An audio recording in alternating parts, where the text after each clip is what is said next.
اعوذ باللہ من الشیطان الرجیم بسم اللہ الرحمن الرحیم۔ امام حسین علیہ السلام نے مدینے سے مکہ کی جانب روانگی کے وقت ایک وصیت نامہ تحریر فرمایا اور اپنی مہر لگانے کے بعد اسے محمد حنفیہ کے سپرد کر دیا، جس میں لکھا تھا: بسم اللہ الرحمن الرحیم۔ یہ حسین ابن علی کی وصیت ہے، اپنے بھائی محمد حنفیہ کے نام۔ حسین گواہی دیتا ہے کہ اللہ کے سوا کوئی معبود نہیں اور نہ ہی اس کا کوئی شریک ہے، اور محمد صلی اللہ علیہ وآلہ وسلم اللہ کے بندے اور اس کے رسول ہیں، جو اس کی طرف سے دین حق لے کر آئے ہیں۔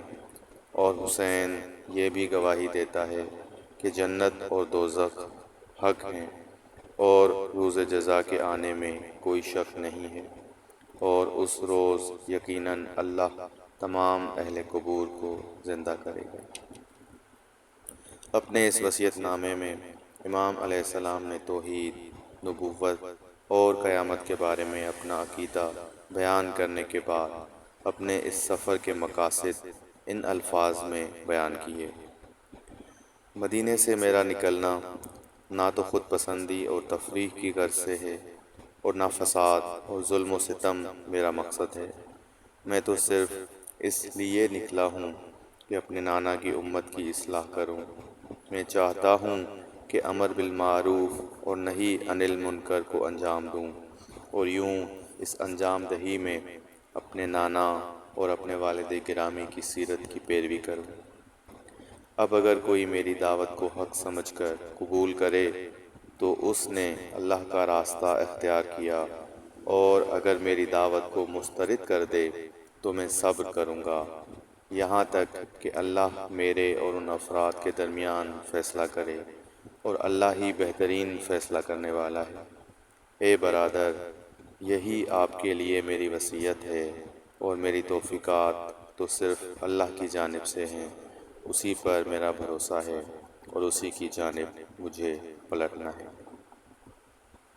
امام حسین علیہ السلام نے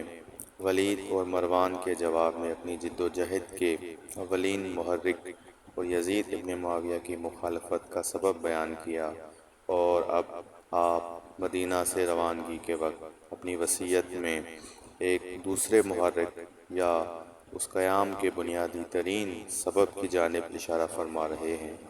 جو امر بالمعروف اور نہی عن المنکر، وسیع پیمانے پر پھیلی ہوئی برائیوں اور یزیدی حکومت کے غیر اسلامی اور غیر انسانی طرز عمل کی مخالفت ہے۔ اس ضمن میں آپ کا نقطہ نظر یہ ہے کہ اگر مجھ سے بیعت کا مطالبہ نہ بھی کیا جائے تب بھی میں خاموش اور ہاتھ پر ہاتھ دھرے نہیں بیٹھا رہوں گا، کیونکہ ارباب اقتدار سے میرا اختلاف محض یزید کی بیعت تک محدود نہیں ہے کہ اگر وہ بیعت کے سلسلے میں خاموش رہے تو میں بھی خاموش رہوں گا، بلکہ مسئلہ یہ ہے کہ یزید اور خاندان یزید ظلم و ستم، معاشرتی خرابیوں اور اسلامی احکام میں تبدیلی کا سبب بن رہا ہے، اور میری ذمہ داری ہے کہ ان خرابیوں کی اصلاح، امر بالمعروف اور نہی عن المنکر کی انجام دہی، اپنے نانا رسول اللہ کی سنت کے احیاء اور اپنے والد بزرگوار کی سیرت کو زندہ کرنے اور عدل انصاف کے فروغ کے لیے خم چھونک کر